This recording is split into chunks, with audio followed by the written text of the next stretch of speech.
How the world came to run on coffee. It's a rich dark liquid that flows across the world and greases the wheels of our economies. It's one of the most traded commodities, and there are fears that, with a seemingly irrepressible demand, we may one day run dry. No, I'm not talking about oil, but coffee. More than 2 billion cups of joe are drunk every day, and for many, working life would feel impossible without it. As traditionally tea-drinking countries like China are seduced by coffee's charms, it may soon become the world's favorite drink. What is driving this insatiable thirst, and how has the beverage come to conquer the world? Is it the abrasive but aromatic flavors, its psychoactive effects, or its social currency? And how can its farmers overcome the challenges created by human-made climate change? Coffee's story starts in the lush highlands of Ethiopia, the natural homeland of the delicate Coffea arabica plant. Although they are called coffee beans,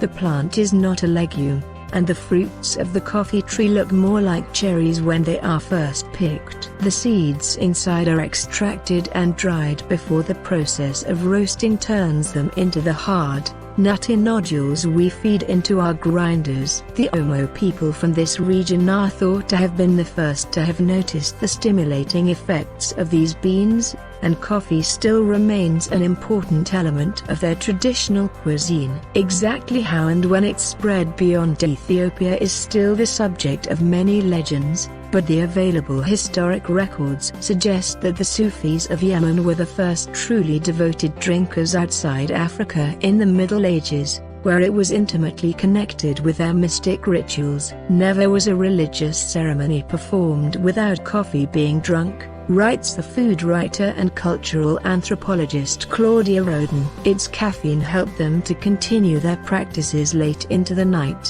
while the roasting of the bean was apparently taken as an analogy for the transcendence of the human soul. Coffee houses soon spread across the Middle East and the Ottoman Empire, where they caught the attention of Western traders, who took the beguiling drink back to their home countries in the 17th century. The early drinkers were firm believers in its medicinal properties. Roden quotes one newspaper advert in 1657 that described the drink as having many excellent virtues: closes the orifice of the stomach, fortifies the heart within, helpeth digestion, quickeneth the spirits. These observations have been borne out by recent studies, which suggest that coffee can offer some protection from certain common diseases. A recent review of the evidence by Susanna Larsson at the Karolinska Institute in Sweden found that each cup of coffee per day is associated with a 6% reduction in the risk of type 2 diabetes. Laura van Dongen at Wageningen University in the Netherlands, meanwhile, has found that regular coffee drinkers were at least 20% less likely to die from heart disease. Besides providing this reportedly life-enhancing drink, the early European coffee houses also became popular meeting places for businessmen, and some even birthed the financial institutions we still turn to today. The insurance company Lloyd's of London, for instance, emerged from the Lloyd's coffee shop in the 18th century, where sailors and the merchants would meet to discuss their affairs. European settlers would also come to introduce the plant to their colonies in Asia and South America. Portugal brought coffee to Brazil, France to Vietnam, and Spain to Colombia. The sale of coffee was intimately linked with the slave trade, which was not abolished until the 1850s in Colombia and the 1880s in Brazil. Coffee still remains vital for these countries' economies, and Brazil, Vietnam and Colombia are today the three biggest producers of the raw coffee bean, while the United States, Germany and France are the biggest importers. A delicate balance. Even with today's agricultural technologies, coffee is a notoriously difficult crop to grow. The plants that produce Arabica coffee beans, the most aromatic kind favored by the majority of drinkers, are very sensitive to the climate. They thrive in a narrow temperature band of 15–24 C and require plenty of rainfall. And just as the quality of wine depends on the terroir of grapes, The taste of each coffee blend will be shaped by the conditions in which the beans are grown. The state of Minas Gerais in Brazil provides almost perfect conditions. At one of the state's farms, called De Terra, Chief Agronomist João Reis explains how the seeds are first planted in bags filled with nutrient-rich manure and compost. The farm's location -1,000 meters above sea level offers the perfect wet and cool climate for the seeds to germinate. Even so, the young leaves are made of such delicate tissue that they have to be kept under shade to avoid too much direct sunlight. After 6 months, the small trees are ready to be planted, but they still require meticulous care to ensure they receive enough water. Once they reach maturity, the plants will begin to blossom with white flowers that will eventually fall away to reveal the cherries that contain the beans. Overall, it takes around 2.5 years until the first crop can be harvested,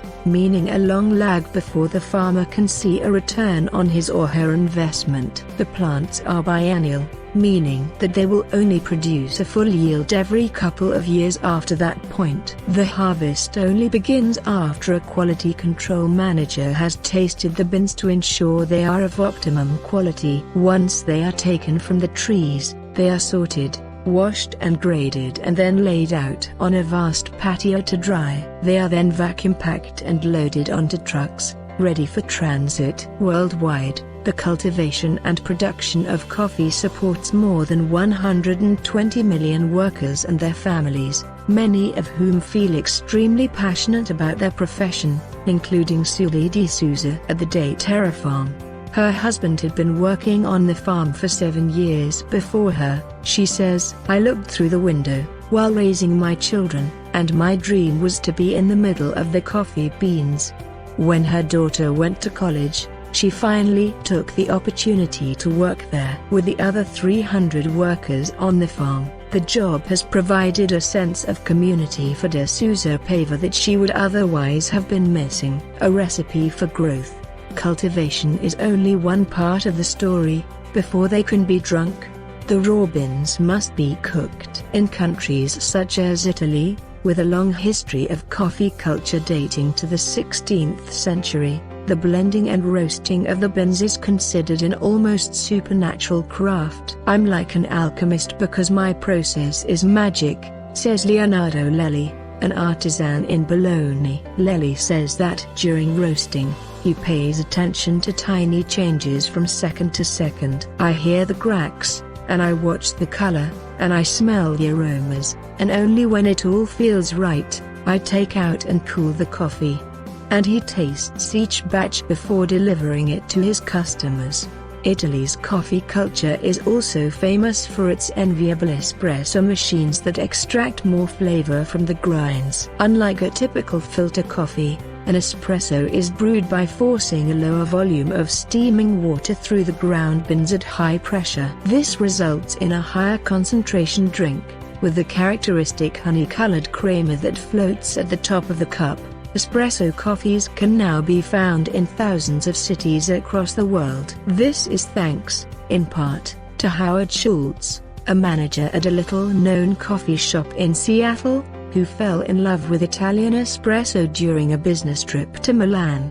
He would later buy out the owners and launch an aggressive expansion campaign that would lead his company, Starbucks, to become one of the most recognizable brands in the world. It wasn't just the flavor that had caught his attention, though.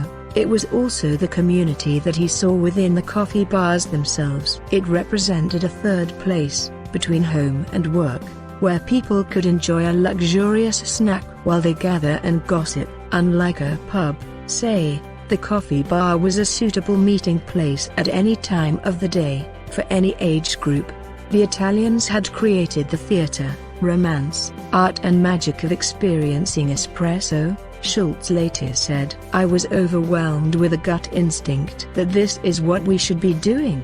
He wanted to recreate a similar kind of relaxing, hospitable environment in his own chain. Whether or not Starbucks has succeeded in recreating the Italian experience is of course a matter of debate, but the popularity of artisanal coffee shops today certainly owes a lot to the recognition that coffee can be more than a simple caffeine kick. Today people care much more about the origins of the drink, its unique flavors, and the environment in which they drink it than ever before, and they see it as a way of connecting to others around them. It is this celebration of the experience, rather than the beverage alone, that has driven coffee's global success, says Jose Soot, the executive director of the International Coffee Organization. Coffee is as popular as it is because it is a social currency, he says. It brings people together. This attitude, of course, dates right back to the start of coffee culture among the Sufis in the Middle East,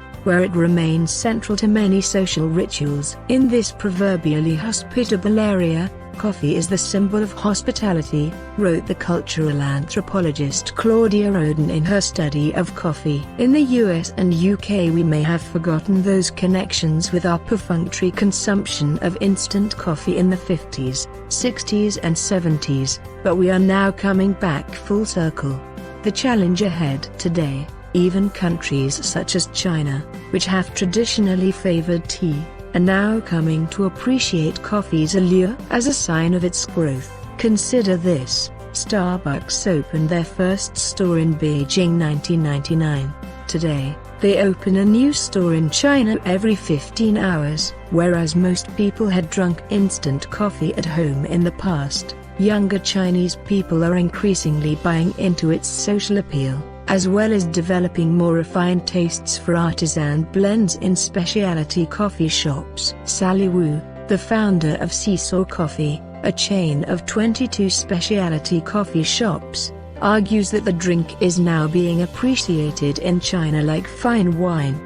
Between 1992 and 2017, there has been a 6% year-on-year growth in demand for coffee in Asia as a whole, which is around 3 times as fast as the rest of the world. It's a very exciting market, says Soot. Even so, the demand in Asia is still very far behind that of more established coffee drinking regions. In 2017, Japan was the largest consumer in Asia, drinking 4.5% of the world's coffee, while South Korea imported 2% and China and Hong Kong lagging at just 0.76% each. The USA, in contrast, imported 20% and Germany 11%, but there are obstacles to this growing thirst, the foremost being climate change. Remember that the Arabica plant is incredibly sensitive to heat and rainfall, meaning that rising global temperatures and more irregular weather spell trouble for its long-term survival. One simulation by Oriana Oval Rivera at the International Center for Tropical Agriculture in Colombia, for instance, predicts that Brazil will lose 25% of its suitable land for cultivating Arabica by 2050. At Dayterra, the managers have already noticed that maintaining a high quality of bean, at a high yield, has become more challenging over the last 10 years, a fact that they put down to climate change. Aaron Davis, a researcher at Kew Gardens, London, agrees that this is a serious problem. Since coffee plants are slow to develop, any unusual fluctuation in the climate could influence growth years later, he says. So you only need a few or even one perturbation to have a big impact. Davis points out that in some countries, such as Ethiopia, areas at higher altitudes that were previously too chilly to grow the crop might become more suitable for coffee farms as temperatures shift. But that will cause huge disruptions. It'll be a situation that farmers growing coffee for generations won't be growing coffee, and others will steadily find that they can, he says. This is already happening in some areas, he says. People are growing coffee at elevations where they weren't growing and where it was grown, now not suitable. Coffee is moving. There may be other options. There are many species of coffee plant, besides Arabica, some of which are hardier. The most well-known, coffee Robusta, is already used for some drinks, including instant blends, though it is generally considered too bitter for most coffee aficionados.